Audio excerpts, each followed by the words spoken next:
Quand j'ai rejoint l'État islamique, j'ai rejoint un califat islamique. Mais quand j'ai vu la bataille de Shaitat, j'ai été secoué. Où est l'islam dans le fait d'égorger un enfant? Où est l'islam quand j'égorge une femme? Où est l'islam quand on prend des femmes comme esclaves alors qu'elles sont elles-mêmes musulmanes? C'est pas ça l'islam. Tout ça, je l'ai vu de mes propres yeux.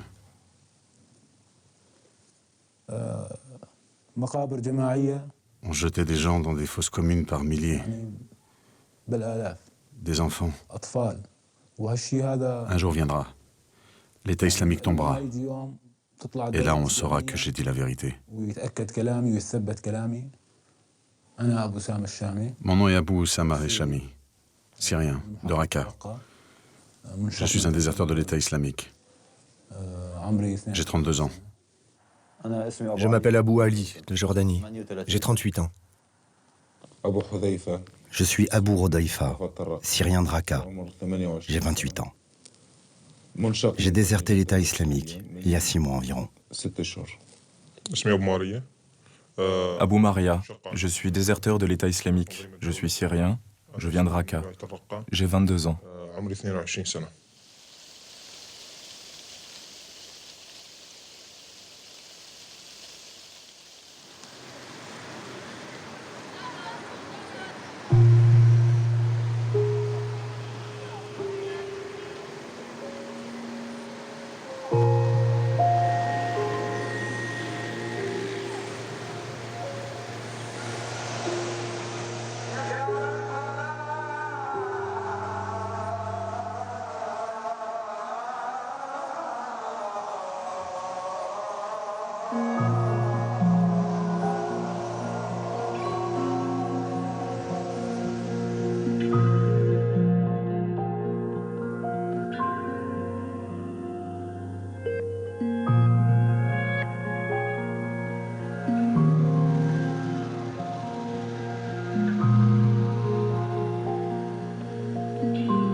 Je m'appelle Mahmoud Okba, j'ai 33 ans. Je suis chef militaire de Souar Raqqa, les révolutionnaires de Raqqa.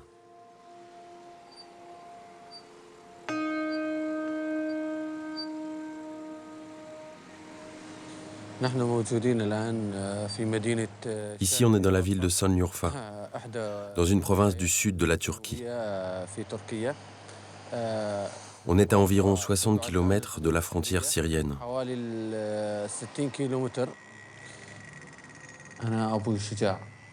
Moi, je suis Abou Chouja, porte-parole de Souar Raqqa.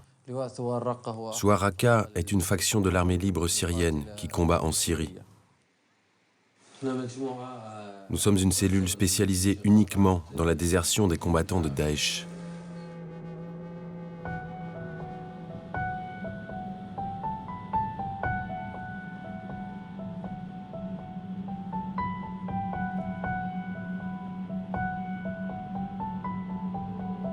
L'État islamique a peur que ces déserteurs révèlent la vérité sur ce qu'il est vraiment. Cette réalité, l'État islamique cherche à la cacher parce qu'elle fait mal. Daesh n'a rien à voir avec les valeurs qu'il prétend défendre, comme le djihad ou l'islam. En fait, Daesh est un ennemi de l'islam. Et si les déserteurs se mettent à raconter ce qu'ils ont vu à l'intérieur, ce sera une catastrophe pour eux.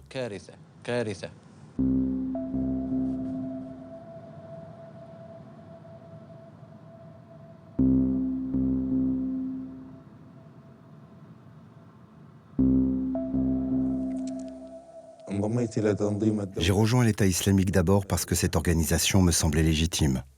Il n'y avait pas de corruption chez eux.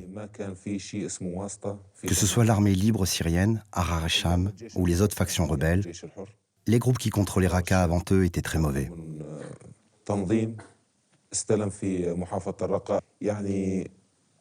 Et du temps du régime de Bachar al-Assad, il y avait aussi beaucoup de corruption et aucun intérêt pour la religion. J'ai rejoint l'État islamique après la prise de la province de Raqqa. Ils avaient tout mis en ordre. Il y avait de l'électricité, l'eau était propre, le pain était bon, les prix étaient corrects.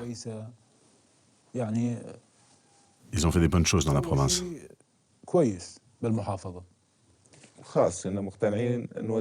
On était convaincus que l'État islamique était sur le droit chemin.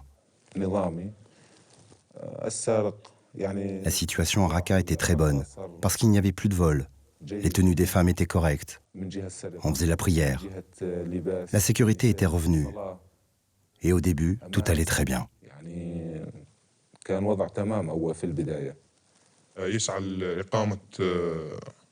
Ils essayaient de mettre en place des tribunaux islamiques qui jugent selon la parole de Dieu. Et c'était ça le plus important, appliquer la charia sur la terre. Écoute, nous sommes des musulmans. Punir, exécuter, faire couler le sang, tout ça, ça peut paraître barbare ou criminel pour les non-musulmans. Mais nous, quand on coupe la main d'un voleur, on protège les biens des gens, qu'ils soient musulmans ou non. Et quand tu punis un adultère, tu protèges l'honneur des gens. Quand tu exécutes un tueur, tu protèges aussi les gens.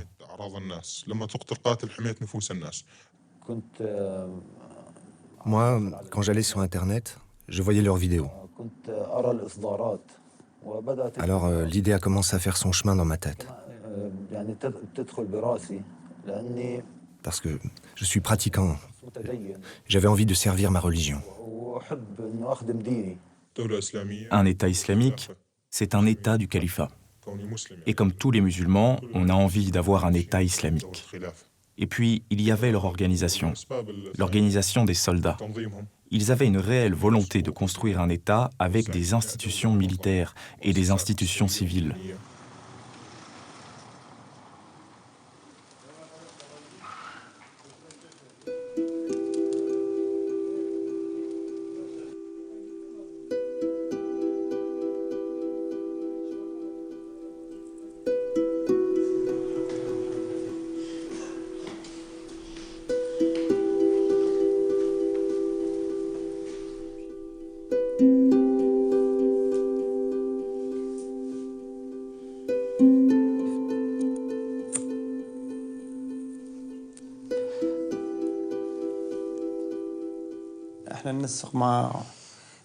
On travaille avec des agents qui sont infiltrés à l'intérieur de Daesh pour aider les combattants qui veulent déserter et retourner dans leur pays, mais à une seule condition, c'est d'être sûr qu'ils veulent retrouver une vie normale et qu'ils ne causeront plus de problèmes. Une grande partie d'entre eux sont des Syriens, mais il y a aussi des Jordaniens, des Égyptiens, des Français, des Belges, des Britanniques, hommes et femmes, et des Allemands. Il y a à peu près toutes les nationalités.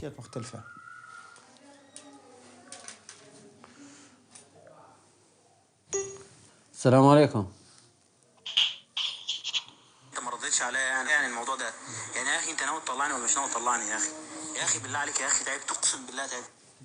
والله بدي اطالعك ولو ما بدي اطالعك ما بعثت لك حدا صار اكثر من مره خلينا ماشيين كلام مزبوط يعني طلعني مش طلعني اخي بصراحه يعني المرتين اللي وعدتك بيهن وما جاء الشاب كان شايف بالمنطقه بيه ناس من الامنيين بصراحه والحظ لما قام تسجل معي بيه صوت حواليك صوت يعني ما اعرف نساء ذكور ما اعرف شنو الصوت فهذا الشيء اللي مخوفنا بصراحة يعني الشاب راح انفقد وقلت لك والمرتين اللي نتواعد بيهن يعني تكون بدوريات للأمنيين بالمنطقة وانت فكرك مثلا سلمت الراجل لا ما سلمتوش فهمت هاتها لي بقى من الاخر يعني بحب اللي بيجيب من الاخر يقول لي لا انت متهم ان انت سلمت الشخص لا انا ما سلمتش الشخص يا فهمت كيف احنا لما نقول لك نطلعك نطلعك لكن قلت لك شلون الموضوع صار بيه ريبه وخوف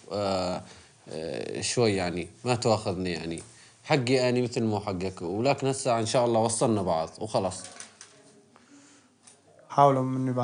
Daesh a tenté de nous piéger avec de faux déserteurs qu'on a refusé d'aider parce qu'on fait une recherche préalable sur tous les candidats. En fait, on les met sous surveillance alors qu'ils sont encore à l'intérieur pour connaître leurs habitudes et leurs comportements. On leur pose des questions, on leur pose et on leur repose plusieurs fois et comme ça on arrive à savoir s'ils sont sincères.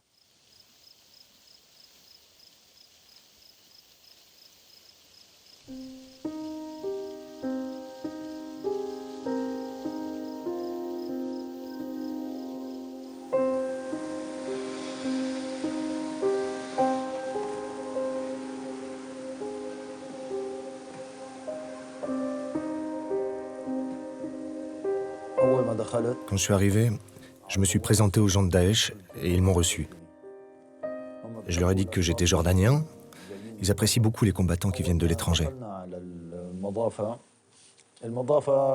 Quand je suis entré dans leur maison d'accueil, j'ai eu l'impression de me retrouver au beau milieu d'un aéroport. Il y avait toutes les nationalités. La plupart étaient arabes. Il y avait des Saoudiens, il y avait des Marocains, il y avait aussi des Tunisiens. Mais ils m'ont tous très bien accueilli.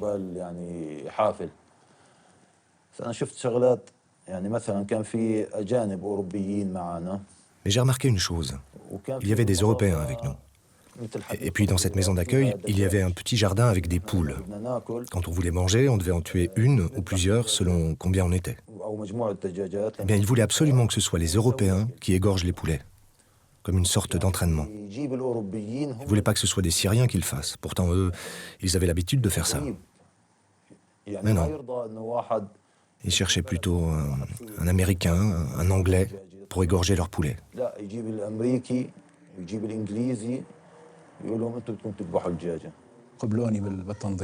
On m'a accepté dans l'organisation. J'ai fait une session de préparation religieuse pendant 20 jours à Raqqa. Pendant cette session religieuse, on t'apprend la prière. On t'apprend comment faire les ablutions, mais aussi à lire le Coran que l'on doit apprendre par cœur. On t'apprend les piliers de l'islam. La leçon la plus importante pendant cette session de préparation théologique, il y avait l'étude du texte, mais le plus important, c'était le cours sur le takfirisme, c'est-à-dire comment distinguer un musulman d'un kafir, un mécréant. Ils nous ont appris que si quelqu'un fait ses prières, ça ne suffit pas pour faire de lui un bon musulman. Même chose s'il fait le jeûne. En fait, ils ont excommunié à peu près tout le monde. On avait même une blague. Quand tu passes l'examen et qu'on te pose une question du genre « Un tel a fait telle action, c'est un musulman ou un mécréant ?» Tu dois répondre « mécréant », parce que dans 99% des cas, c'est la bonne réponse. C'était une blague qu'on se racontait entre élèves.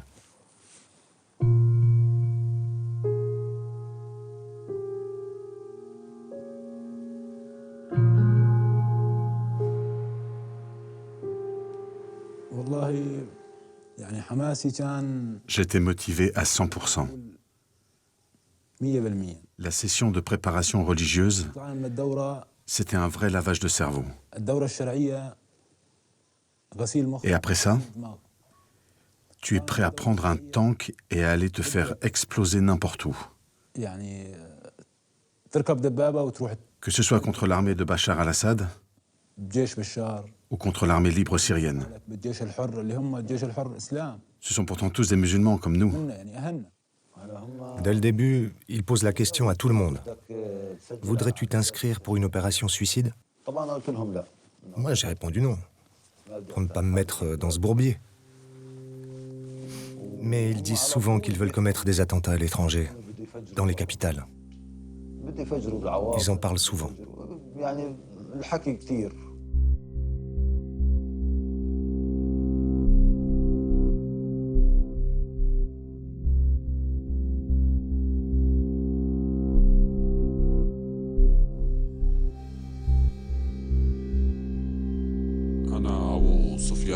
Je m'appelle Abou Soufiane. de Souar Raqqa. La place que j'occupe est très délicate et dangereuse. C'est pour ça que je ne peux pas montrer mon visage.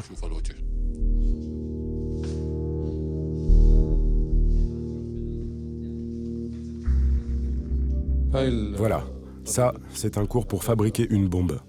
Dans cette vidéo, on explique comment assembler l'engin, et puis on voit aussi comment préparer une voiture piégée.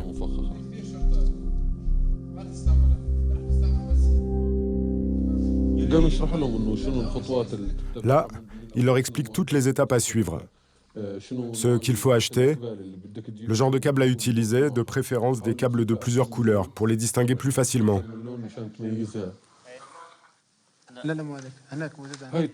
Et ça, c'est la méthode pour fabriquer une bombe. Mais on peut l'adapter pour la placer sur un corps, ou dans un mur, ou dans une voiture.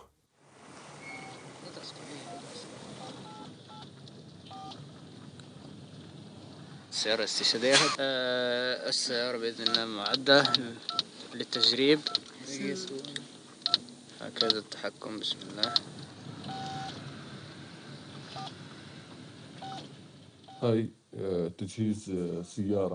Ici, on explique comment préparer une voiture piégée, sans kamikaze. Une voiture guidée par une télécommande. On le voit expliquer comment la diriger. Vous voyez, elle avance toute seule. Il lui dit « tourne à droite, tourne à gauche ».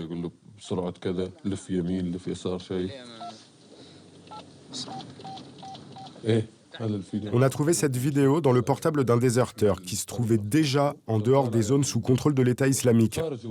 C'est peut-être un déserteur ou quelqu'un parti en mission pour apporter cette vidéo à une autre personne, je n'en sais rien.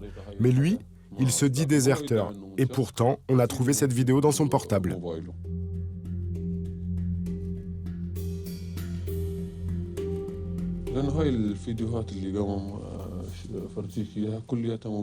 Toutes les vidéos que je vous ai montrées, elles étaient dans son téléphone portable.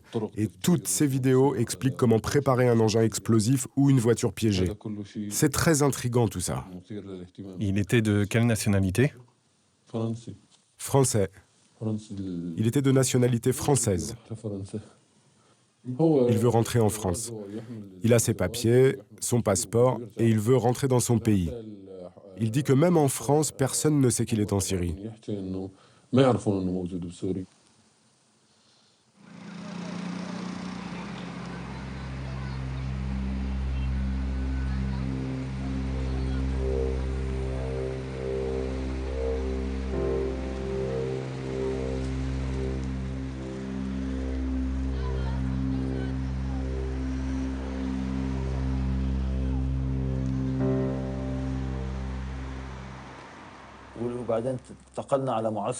nous ont emmenés dans un autre camp, à 3 ou 4 kilomètres, pour recevoir un entraînement militaire pendant 15 jours.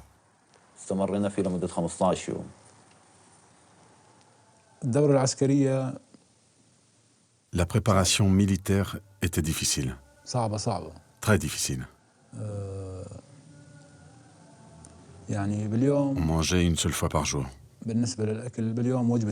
L'entraînement sur les armes était très éprouvant.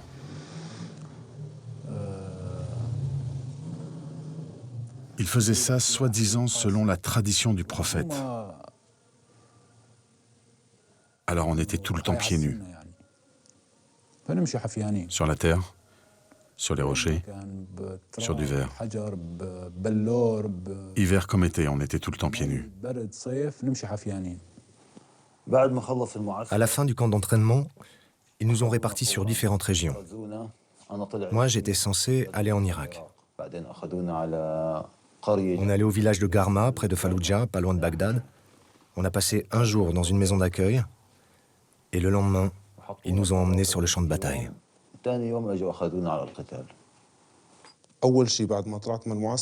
Moi, à la fin de l'entraînement, j'étais un simple soldat, sur un checkpoint mobile, jour et nuit.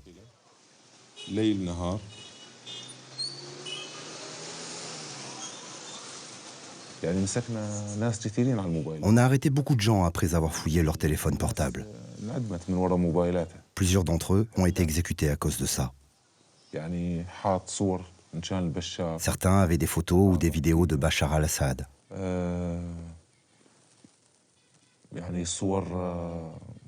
On trouvait des communications par texto avec l'étranger, des messages d'insultes. Ils ne faisaient pas attention, alors que nous, on fouillait tout. On vérifiait qu'ils avaient bien leur carte d'identité de l'État islamique. Celui qui ne l'avait pas, il était arrêté. On gardait jusqu'à ce que quelqu'un vienne l'identifier. Mais le plus souvent, le temps que cette personne arrive, c'était déjà trop tard.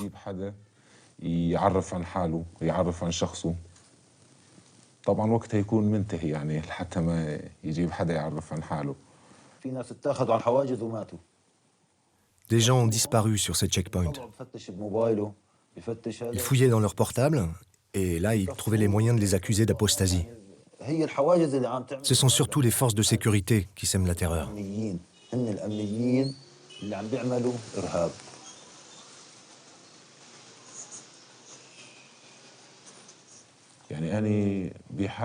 Un jour, il y a eu une histoire avec un Saoudien. Il s'est fait descendre devant moi, sur le checkpoint. On l'a tué sur le champ, sans jugement. C'est le type des services de sécurité qui s'en est chargé. Il a tous les droits. C'est lui qui se charge de ce genre de choses. Nous, on doit arrêter la personne et l'emmener au tribunal islamique. Mais le type des services de sécurité, il peut l'égorger sur place, sans le moindre jugement. Dans la plupart des cas, ils exécutaient les gens avec des couteaux mal aiguisés, juste pour faire souffrir la personne et mutiler son corps. Beaucoup d'émirs ont fait ça. Ils ont dégradé l'image de l'organisation, du califat et l'image des musulmans. Si tu fais la route entre Raqqa et Abu Kamal, vers la frontière irakienne, tous les kilomètres, tu trouves 2 ou 3 têtes décapitées. Imagine cette scène.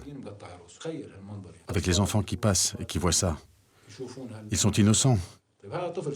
Et pourtant, ils doivent supporter de voir ces hommes décapités. Et l'endroit où on accroche les corps. Plus personne n'ose y aller. Les femmes ne passent plus et les magasins ferment. Et l'odeur, tu la sens à 2 kilomètres à la ronde.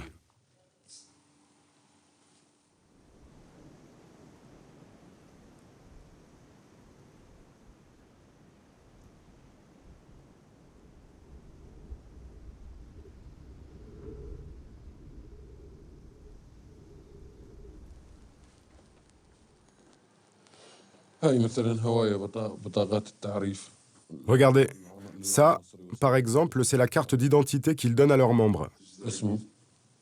Là, il y a le prénom, le nom de guerre, parce qu'ils ne mettent pas les vrais noms.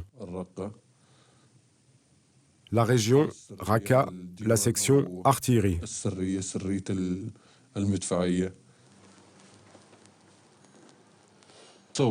Ça, ce sont des noms et la fonction ou le statut. Par exemple, soldat, fonctionnaire ou femme d'un martyr, membre de la famille, etc.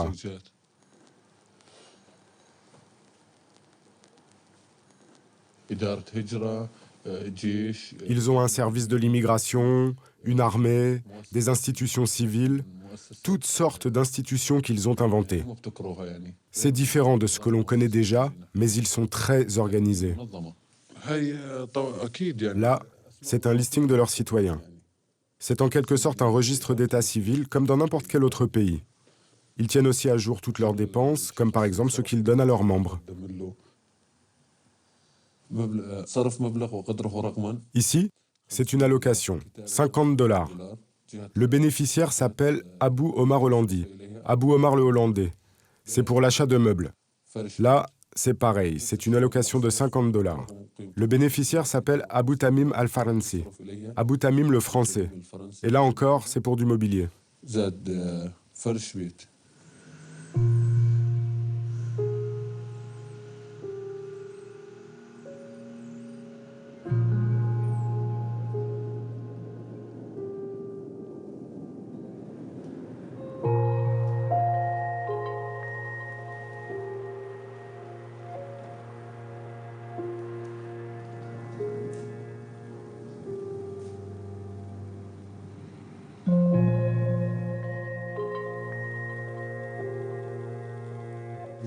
Le système de l'État islamique est fondé sur l'autorité de l'émir.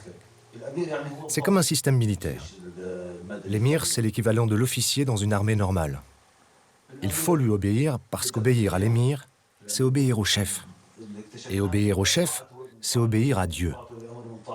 Alors l'obéissance à l'émir est obligatoire et absolue. Si tu es membre de l'État islamique, c'est une vie tout confort. On t'offre tout. Un salaire mensuel.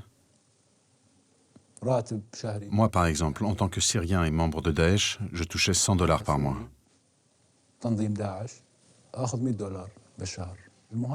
Les combattants étrangers, ils touchaient environ $1000. Si tu n'as pas de maison, ils t'en donnent une. Ils te fournissent aussi toutes sortes d'aides. Un panier alimentaire, le gaz et l'électricité, sans coupure. En ce qui concerne la sécurité, c'est un véritable État. Ils ont un appareil puissant. Militairement aussi, c'est un véritable État parce qu'ils ont une armée très forte. Par contre, en ce qui concerne l'organisation économique, ou comment ils traitent les gens, comment ils rendent la justice, là, c'est juste une bande de voyous.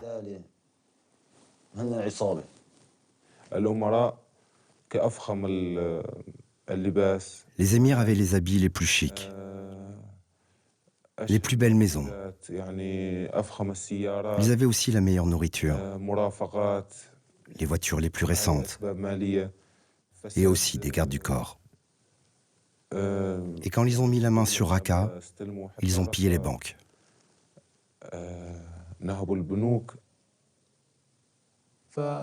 Et puis ils ont récolté le zakat, l'impôt islamique, auprès de tout le monde, des commerçants et de tous ceux qui ont de l'argent.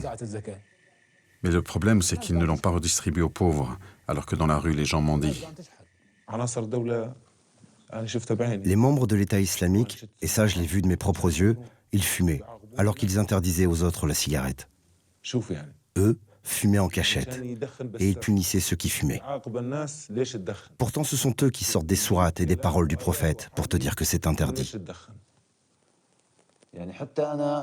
Dès que les gens savaient que je faisais partie de l'État islamique, ils avaient peur de moi. Moi, je pensais que les gens allaient m'aimer, me respecter, se rapprocher de moi. Mais c'est tout le contraire qui se produisait. Quand j'entrais dans un magasin, le vendeur se mettait debout. Ça se voyait qu'il avait peur. Je passais la moitié de mon temps à rassurer les gens, juste pour leur faire comprendre que je n'allais pas leur faire de mal. Les gens avaient peur. Ils étaient terrorisés. En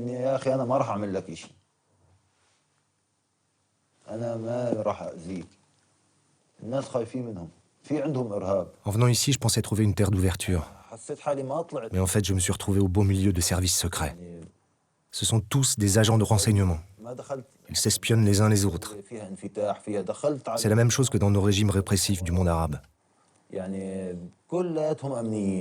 كلياتهم بيتجسسوا على بعض يعني مثل الأنظمة القمعية عندنا بعالمنا مثلا العربي.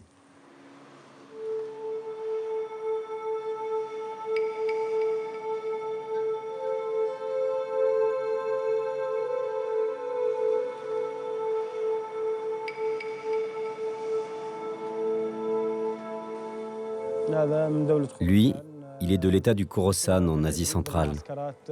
Il est responsable des camps d'entraînement de Daesh. C'est l'une des personnes les plus dangereuses et les plus puissantes.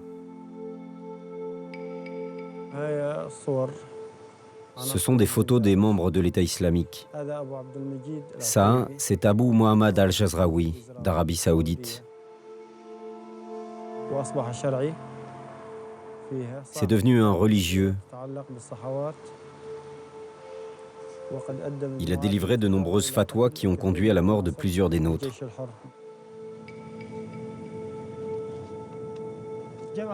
Je rassemble ces documents pour savoir qui sont les coupables au sein de Daesh et les fautes qu'ils ont commises.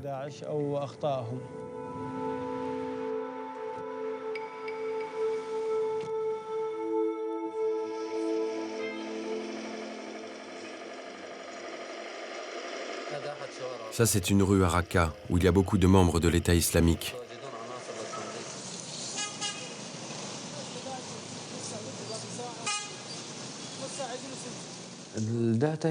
Ce sont des documents vidéo sur la ville de Raqqa et les campagnes alentours. Une partie de ces vidéos provient des téléphones des déserteurs.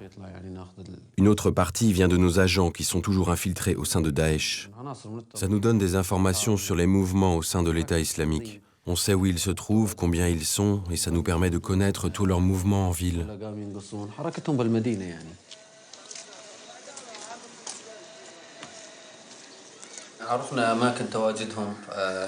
On a des informations sur les endroits qu'ils fréquentent, qui sont les personnages importants, où se trouvent les civils, les petits soldats. On repère leurs mouvements, quel genre de voiture ils utilisent. Par exemple, on sait que les grands émirs n'utilisent pas de voitures de luxe. Ils préfèrent prendre des taxis ou des petites voitures, ou même parfois des camions de transport de fioul.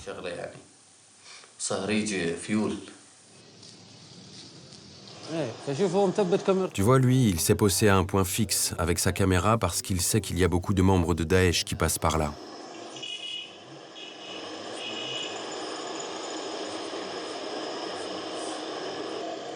Regarde, ça va venir.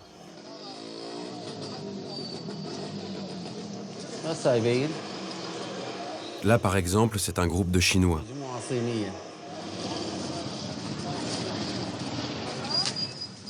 Et là, ce qu'on voit, c'est une rencontre entre combattants étrangers.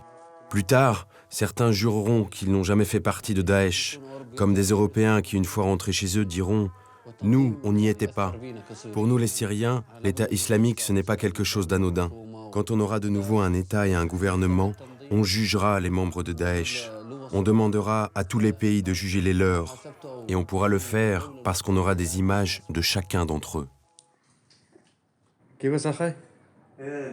دابا الفيديو خدام الخاوة فيديو؟ لا حول ولا قوة إلا بالله الشرطة الإسلامية قطع علينا اخاي اجي اخاي دير معنا الطاجين المغربي الصحة والراحة اخاي البيضات الصحة والراحة الفول الجداد والجلبانة شنو هي الدجاج؟ شنو الدجاج ولا شنو هذا؟ الدجاج نقولوا الدجاج فهمتي؟ اييه هو اجي يقول لك انا نوكل وليدي تونسي انا اخي تونسي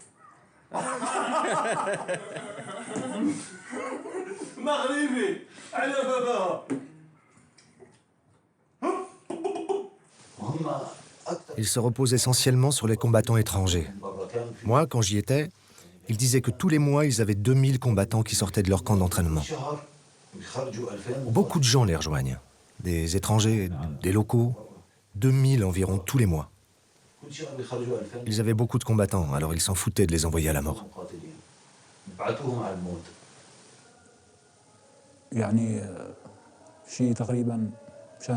Pour être exact, sans exagérer, il y avait peut-être 200 ou 300 personnes ce jour-là. Ils avaient fait à peine 2 ou 3 jours d'entraînement à la session militaire et ils ont été envoyés directement au front. Et je pense que peut-être 50 d'entre eux en sont revenus. C'était des jeunes, 15, 14, 17, 18 ans.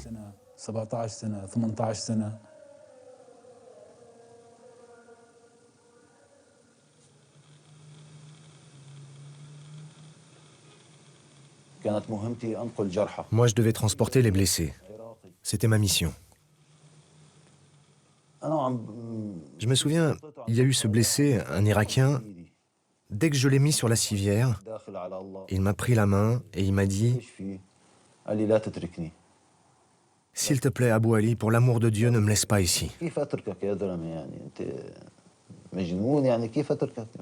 lui ai répondu « Mais comment veux-tu que je te laisse? Tu es fou. Je suis venu ici pour te sauver. » Puis il m'a dit « Alors ne donne cette civière à personne. C'est toi qui dois me ramener jusqu'au bout. » À ce moment-là, j'ai compris. Ils abandonnaient leurs blessés sur place. Après la bataille, notre émir a même reproché à un combattant de ne pas avoir achevé sur place un camarade blessé qu'il n'avait pas pu évacuer.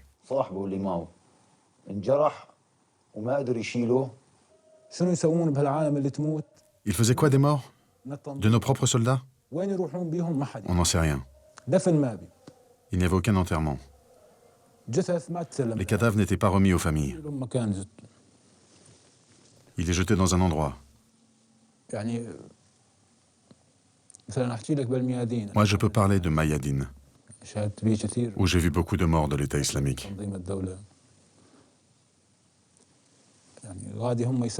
Cet endroit, ils l'appellent le Dara, c'est-à-dire un terrain vague, un endroit désertique. Ils jetaient tous les corps là-bas pour que les chiens les dévorent.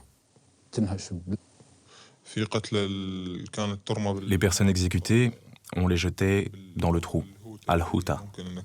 Vous en avez peut-être entendu parler. Les corps jetés là-bas ne sont plus identifiables. On ne peut plus les récupérer. Beaucoup de gens qui se sont fait descendre discrètement ont été jetés là-bas. Une fois, je me suis attaché à une corde reliée à une voiture et je suis descendu en prenant appui sur des pitons métalliques plantés dans la paroi.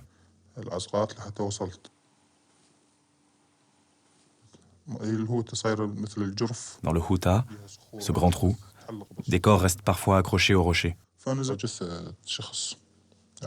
Moi, j'étais parti récupérer le cadavre d'un journaliste, mais j'ai été surpris de trouver le corps d'une femme en robe de mariée. Elle était sans tête. Après, j'ai commencé à poser des questions sur ça.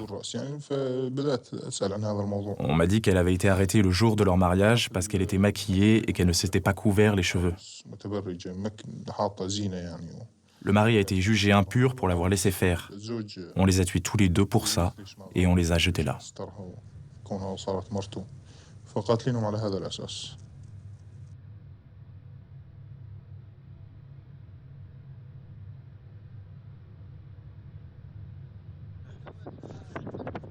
الله اكبر اعطوه واحد ثاني انا صح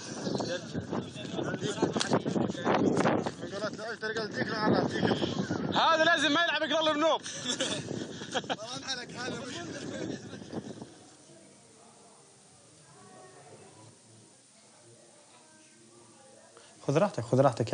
Sois à l'aise. Franchement, dis-moi, tu regrettes d'avoir déserté? Tu dois me dire la vérité, franchement. Non, je regrette pas du tout. C'était quoi ton travail à Raqqa? J'étais soldat dans le secteur de Ras al-Ain al-Alia. Tous les combattants sont payés $50? Non, ça va de 100 à 1000 $.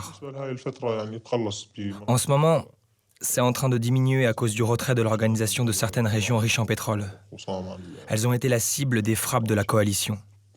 Et nos ressources en argent diminuent. Encore récemment, on a bombardé une zone où se trouvait la banque de l'organisation. Et du coup, leurs ressources financières diminuent. Alors les salaires des combattants baissent aussi. Et tu ne t'es pas demandé pourquoi on a mis autant de temps à te faire sortir? Pourquoi on est resté en contact tout ce temps avec toi? Et pourquoi on ne t'a pas fait sortir directement? Franchement, je ne sais pas. Vous deviez avoir vos raisons. Je n'ai pas voulu vous demander. Et tu ne t'es pas posé la question, pourquoi tout ce temps? Peut-être que c'était le temps qu'il vous fallait pour récolter des informations sur moi et sur l'organisation à travers moi. Et donc tu t'es dit qu'on n'allait pas te faire sortir? Parfois je me suis dit ça, oui. Tu ne t'es pas demandé si on allait t'assassiner une fois que tu serais dehors? J'ai eu des doutes.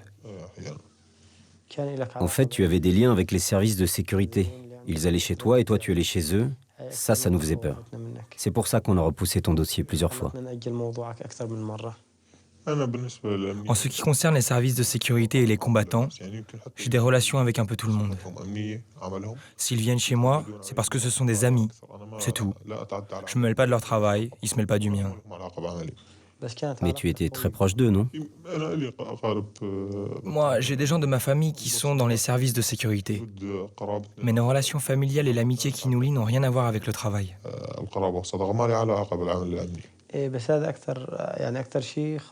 Mais c'est pour ça qu'on a repoussé ta date de sortie. Peut-être que vous pensiez que j'étais un agent double et que j'allais vous poser des problèmes une fois dehors. Mais maintenant, je pense que vous savez que je n'ai rien à voir avec ça. Oui, c'est vrai. Et puis tu avais une bonne réputation auprès des civils.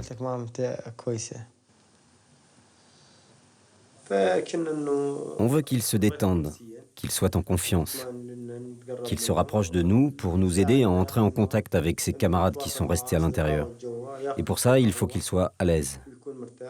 En contactant ses amis à l'intérieur, notre idée est de faire sortir d'autres personnes et d'obtenir des informations sur l'État islamique. Savoir ce qu'il en est, surtout sur les combats. On veut avoir le plus d'informations possible sur eux. Le destin de mes amis est lié à celui de Daesh.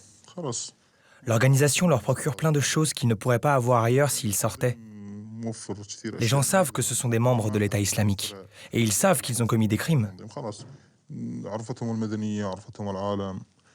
y a même eu des règlements de compte entre eux et des civils, et même avec d'autres groupes. C'est pour ça que leur destin est lié à celui de l'organisation. Ça veut dire qu'ils vivent avec l'État islamique et qu'ils mourront avec l'État islamique.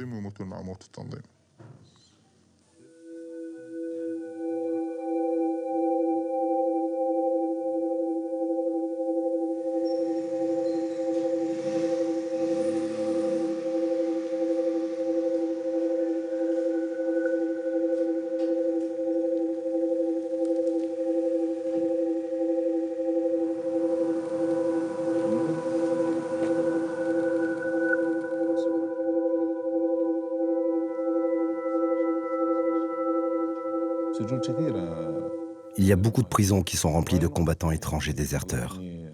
C'est aussi une des choses qui m'a poussé à déserter. Les combattants étrangers, c'étaient les plus convaincus. Personne n'avait leur niveau de conviction religieuse. Alors on se demandait forcément, mais pourquoi on les met en prison? Et pourquoi ils veulent déserter? C'était une question toute simple, et on ne pouvait même pas la poser. Du genre, mais pourquoi vous arrêtez cet étranger? Qu'est-ce qu'il a fait? Tu n'obtenais qu'une seule réponse. C'est un traître, c'est un espion.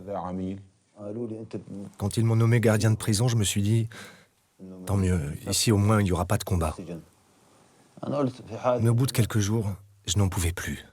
En fait, les combats, c'était mieux que d'être gardien de prison. Puis aussi, il y a eu ce crime. Ils ont tué des Marocains qui voulaient rentrer chez eux. Je ne l'ai pas vu de mes propres yeux, mais un combattant est entré dans une cellule où il y avait ces Marocains. Il les a tous mitraillés. Et là, j'en pouvais plus.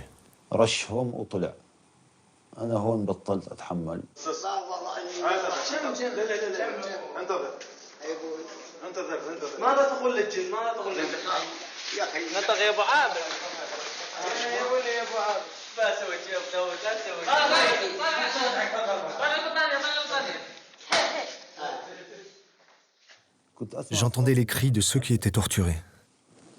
Ça se passait dans la section d'à côté, pas dans la nôtre, mais on entendait quand même les cris terribles de la torture. Comme on dit, raconter, c'est pas comme le vivre. Les bruits, les cris, c'est pas comme dans un film. C'est terrifiant.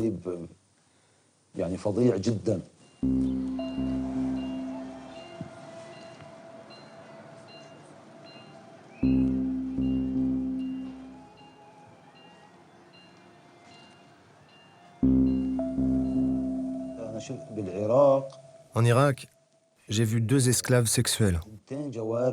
Elles étaient très jeunes. Elles avaient 13 ou 14 ans. Elles avaient été offertes au gouverneur de Falloujah, mais il les a chassées. Il n'en voulait pas. Alors, les combattants ont commencé à se chamailler pour les avoir. Un voulait payer, l'autre non. Et finalement, ils les ont exécutés. Ils ont exécuté 2 gamines. J'ai demandé pourquoi ils avaient fait ça. On m'a répondu, fitna. Elle sème le trouble entre les frères.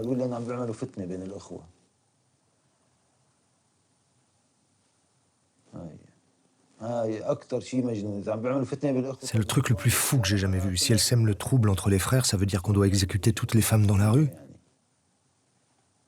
C'est de la folie.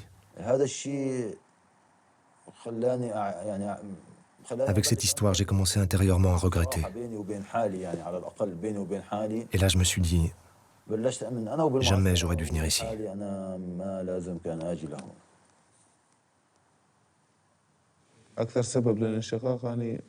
La raison principale de ma désertion, c'est parce qu'un combattant étranger a demandé la main de ma sœur. Et moi, je ne voulais pas. Il y a une femme qui fait partie de l'État islamique. Elle se rend dans toutes les maisons pour repérer les filles bonnes à marier. J'étais contre les mariages des filles de Raqqa avec des combattants étrangers. Parce qu'ils ne les prennent pas en tant qu'épouses, mais juste pour le plaisir.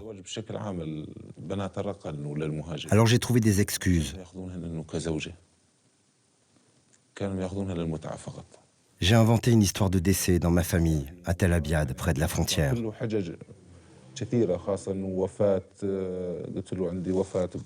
J'ai fait partir les miens, et après j'ai déserté.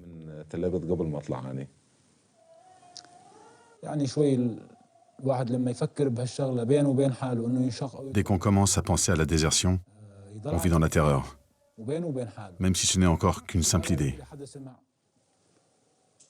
On sait bien que si quelqu'un l'apprend, c'est l'exécution assurée. Je suis sûr qu'il y a beaucoup de combattants étrangers qui veulent sortir, mais qui ne peuvent pas. C'est très difficile de déserter. Moi, ce sont des gens de l'armée syrienne libre et Souar Raqqa qui m'ont fait sortir. Je suis entré en contact avec eux et ils m'ont exfiltré. Je suis en contact avec 85 ou 90 combattants européens qui veulent sortir. Et il y en a forcément d'autres. Mais les pays n'ont pas envie d'aider. On a contacté plusieurs ambassades pour leur dire qu'un de leurs ressortissants cherchait à déserter. Mais ils n'en voulaient pas. Ils nous ont répondu « laissez-le là-bas ». Ils ne veulent pas qu'il sorte de Syrie. Ils nous disent en substance qu'il meurt en Syrie, qu'il massacre le peuple, ce n'est pas grave. Le plus important, c'est qu'ils ne reviennent pas chez nous pour nous faire des problèmes. En fait, personne ne nous aide. S'ils ne coopèrent pas avec nous, il y a un risque que ces déserteurs rentrent clandestinement dans leur pays. Sans une coopération, l'État islamique pourra plus facilement envoyer des combattants pour commettre des attentats à l'étranger. Par contre, s'ils coopèrent avec nous, alors nous pourrons les informer de chaque départ de combattants étrangers. Et comme ça, ils pourront garder le contrôle de la situation en mettant ces personnes sous surveillance ou en les plaçant dans des centres de rééducation.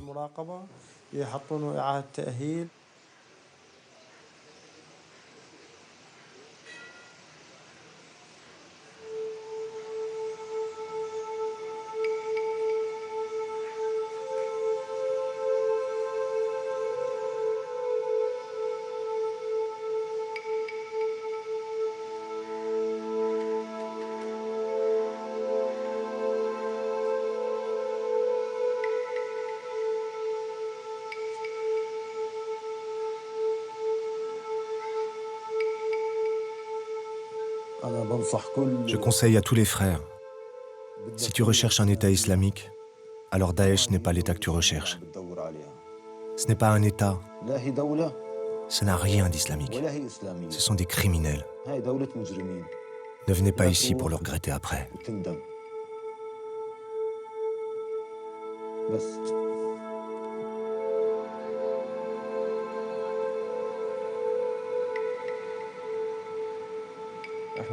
Nous, on voulait la chute de Bachar. On n'a pas pris les armes pour se tuer entre nous, entre différents courants islamiques, que ce soit le Front al-Nosra, Ahrar al-Sham ou l'État islamique. Personnellement, non, je ne reviendrai pas.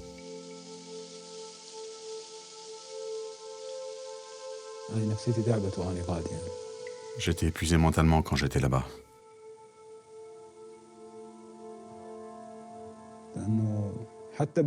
Même dans mes rêves, je vois le sang. Même dans mes rêves, je me vois en train d'égorger un être humain.